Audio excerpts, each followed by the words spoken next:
Ab hinc multos annus erat puer, qui in villa Pompeius habitabat.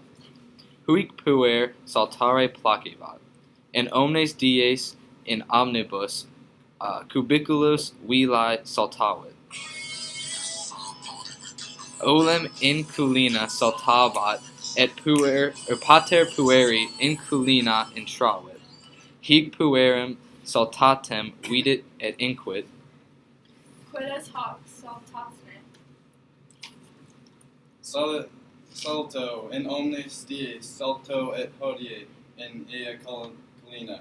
Cum septem concris salto, saltasne mecum et cum concris. Pater ipsi cum filio saltavit, eo ipsi tempore mater intravit et filam et patrem cum spectam concris saltates spectavit.